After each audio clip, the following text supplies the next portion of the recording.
20 August 2013 पुण्यातील ती एक साधी सकाळ.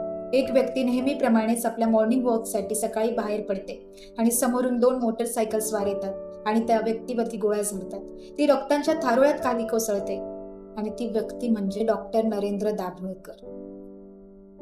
अखेर दाभोळकरांना मारण्याइतका त्यांचा गुन्हा काय होता? ते कोणावरती हल्ला करत नव्हते, ते कोणाच्या जीवावरती उठले नव्हते, त्यांच्याकडे कोणतीही सत्ता नव्हती. होतं ते फक्त एक विचार आणि प्रश्न विचारण्याची हिंमत. ते अंधश्रद्धेविरुद्ध आवाज उठवत होते. लोकांच्या भीतीचा फायदा घेऊन त्यांचं शोषण करणाऱ्यांच्या विरुद्ध ते उभे राहत होते. ते म्हणायचे, काहीही डोळे झाकून स्वीकार करू नका, तपासा, प्रश्न विचारा.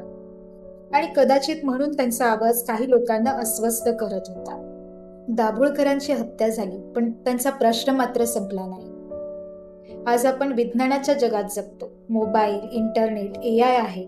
कधी कधी आपल्याला एक मेसेज येतो, हा मेसेज 10 जणांना पाठवा, नाहीतर काहीतरी अनर्थ होईल, आणि आपण लगेच फॉरवर्ड करतो. चमत्कार दाखवला की विश्वास ठेवतो आणि कोणी भीती दाखवली की घाबरतो.